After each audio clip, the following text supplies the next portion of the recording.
Heute geht es mal wieder um Rebrickable und um Lego Technik und wie man aus einem 50 € mittelmäßigen Set ein grandioses Set rausholt.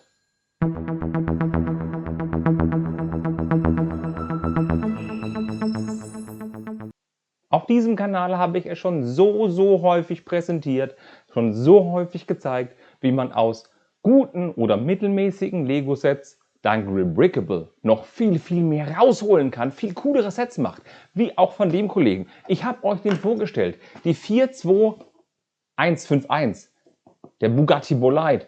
Ein schönes Set mit schwarzen Teilen, gelben Teilen, schön viele Pins und Achsen mit drin. Keine dusseligen Farben, richtig gute Teile. 905 an der Zahl, für unverbindliche Preisempfehlung 49,99 €. Im Handel läuft das Ding zwischen 35 und 40 € stabil, ohne Probleme zu haben. Und das ist, ganz ehrlich, das ist ein super Deal, wenn ihr was haben wollt mit guten Teilen, um was umzubauen. Wie zum Beispiel den Kollegen. Ich habe mich auf Rebrickable umgeschaut. Ich habe es bei dem Review vom 42151 damals schon gesagt, da gibt es so viele coole Dinge, die man sich angucken kann, die es da gibt. Da gibt es so viele nette Sets, die man umbauen kann. Man kann Autos draus bauen, ich glaube ein Chevrolet war mit bei, einen Jet kann man draus bauen, andere Autos, ein LKW. Ganz viele. Die Palette ist echt groß. Und unter anderem kann man auch eine Landmaschine bauen, einen Mähdrescher. Einen richtig coolen Mähdrescher. Ich bedanke mich hier recht herzlich bei Darius. Der hat dieses wunderschöne Mock erstellt. Ich habe mir die Anleitung gekauft. Wie immer, ich habe mir die Anleitung nicht über ihn besorgt. Ich habe sie ganz normal bei Rebrickable für 4 $ gekauft. Den Link für die Anleitung auf Rebrickable. Ich verdiene daran gar nichts. Ja? Das ist alles nur Props an den Ersteller. Verlinke ich euch in der Videobeschreibung unten. Genauso verlinke ich euch auch das Set in der Videobeschreibung. Wenn ihr die Anleitung cool findet, kauft sie bei Rebrickable.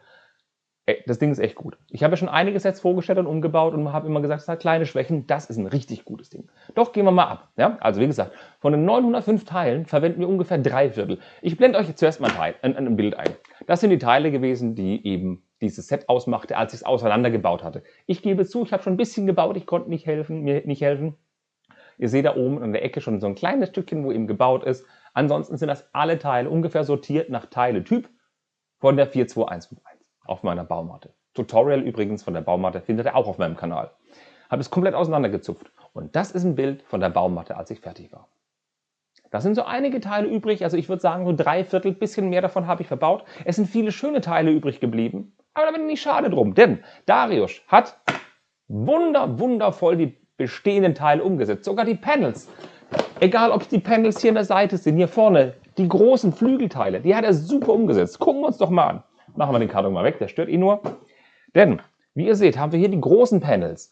Hier hinten die Flügelpanels wunderbar eingesetzt. Hier seitlich die Flügelpanels. Und ihr seht schon, der hängt hier ein bisschen runter. Hat aber nichts zu heißen, zeige ich euch gleich warum. Wir haben einen Mähdrescher nachgebaut. Man könnte aufgrund des Farbschemas sagen, das könnte ein New Holland Mähdrescher sein. Könnte sein. Wir haben Funktionen, die zeige ich euch gleich. Aber erst möchte ich euch noch zeigen, keine Farbseuche. Und ihr seht nur ganz wenig blaue Pins hier vorne. Das sind nur ganz wenig blaue Pins zu sehen. Es ist ein wunderschönes Set, toll gemacht, wie ich finde. Ich halte es mal richtig so rum. Und auch wenn man von oben drauf schaut, es ist ein schönes Teil. Die Räder sind klasse verbaut, denn beim Bugatti Bolide ist es so, wir haben 2 dicke Räder und 2 dünne Räder mit bei. Dicke Räder, dünne Räder. Besser kann man das doch nicht nutzen. Das ist klasse. Auch hier die seitliche Verkleidung, das ist spitze gemacht. Man verwendet sehr viel Zeit beim Bau auf den inneren Korpus. Das Ding hat nicht so viel Funktion, ist aber der Vorlage geschuldet, weil da gefühlt nur 5 Zahnräder beiliegen. Aber Darius hat das Coolste aus dem Ding rausgeholt. Wir haben Funktion, ich komme mal dazu. Wir können hier, ich halte es mal so rum, den Kollegen hier ausfahren. Ja? Von Hand. Das ist eben da, wo eben dann später das Gemähte quasi runterfällt, das Korn entsprechend. Und hier hinten haben wir einen kleinen drehbaren, ich weiß, bei Lego Technik Autos würde ich sagen, die Türe kann man auf und zu machen. Und hier habe ich einen schwenkbaren Strohablagebehälter, ja, wo dann das Stroh, das eben gemäht wurde, hinten wieder rausfällt. Die richtig coole Funktion verbirgt sich aber hier oben. Da haben wir eine Lenkung, die kann ich betätigen, ein Zahnrad kann ich drehen. Und wir haben eine Hinterachslenkung, die geht komplett durchs ganze Gefährt durch. Das mache ich schon das Zahnrad ab. Geht durchs ganze Gefährt durch, um eine Hinterradlenkung zu ermöglichen. Die ist smooth, wir haben einen guten Wendekreis. Das ist alles ganz gut. Und ihr seht schon die letzte Funktion. Sobald ich fahre, bewegt sich vorne das Mähwerk mit. Und wir haben noch eine Besonderheit, jetzt vielleicht schon gesehen. Hier unten, da ist ein Motor drin. Da läuft ein 4-Zylinder-Motor mit. Das ist überhaupt schon super, dass aus dem V16 Bugatti Bolide, ja, dass er da hier auch einen Motor eingebaut hat. Die Teile waren ja da. Da läuft ein Motor mit. Zwar nur, ich kann es euch nicht zeigen, man sieht es nicht, da drin ist eben so ein Stößelmotor, der eben mitläuft. Das Coolste aber tatsächlich ist, dass beim Fahren das Mähwerk mitläuft. Ich halte es mal so ein bisschen und drehe am Rad. Ich drehe am Rad. Wenn das Vorderrad sich bewegt, das ist eine, hier, weil ja kein Sperrdifferential dabei ist oder kein Differential, ist es einfach eine Übersetzung. Wenn das Rad gedreht wird, dreht sich vorne das Mähwerk mit. Und es ist egal, wie rum das Mähwerk ist, wie tief oder wie hoch, das dreht sich immer mit. Und das ist alles aus Teilen des 42151 gebaut. Kein weiteres Extrateil. Und dann kann man da ganz gemütlich hier mit seinem Mähwerk hier fahren und fährt da rum und so weiter und so fort.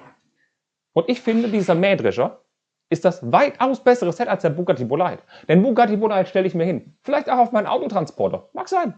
Aber das Ding, das kann ich doch auch einem Kind in die Hand drücken. Das Kind kann mit dem Ding spielen. Es hat zudem noch doppelten Bauspaß wegen, ne?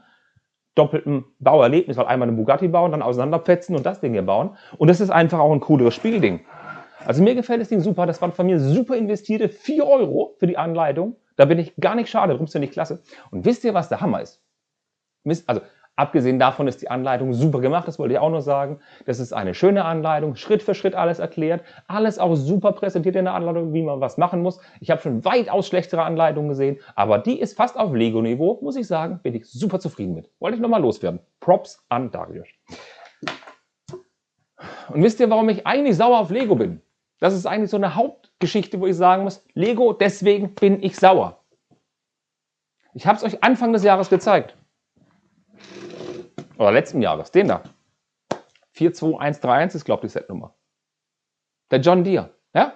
Der Trecker, der genau 2 Funktionen hat. Lenken, ja? Lenken und ich kann die Mulde kippen. Ja? Mehr kann der ja nicht tun. Und da habe ich gesagt, ey, wie cool wäre das, ein anderer Anhänger, hinten ein Mähwerk dran oder hinten ein Flug dran oder irgendeine andere Sache oder keine Ahnung, noch zusätzliche Dinger da dran.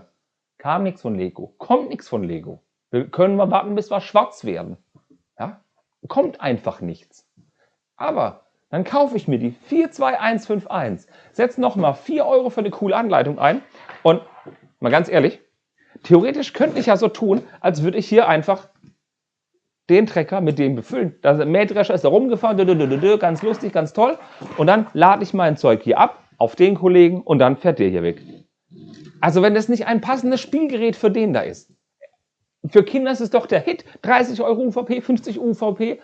Das Ding gibt es für 21, 22 im Markt, das für 35.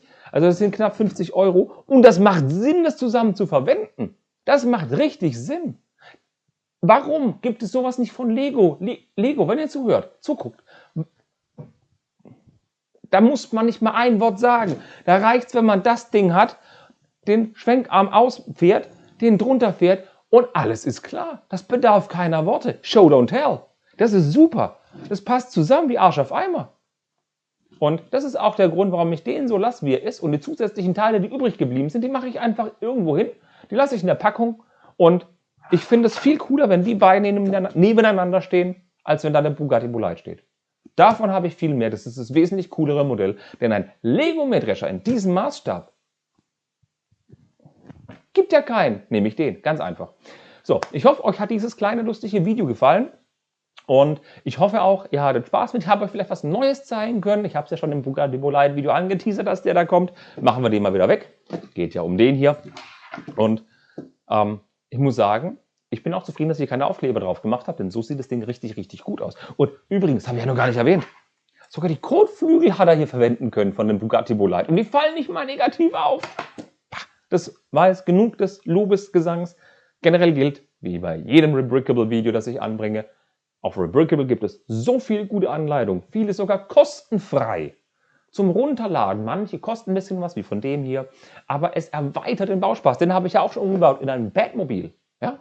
Und es gibt so viele Sets, so viele coole Dinge. Oder man kann auch mehrere Sets zusammenwürfeln, man kann seine Sets da in Rebrickable einpflegen, kann sagen, was für ein Set kann ich aus den Teilen bauen, hast du was in der Datenbank. Da gibt es so gute Dinge. Und ich bin immer noch ein Riesenfreund von.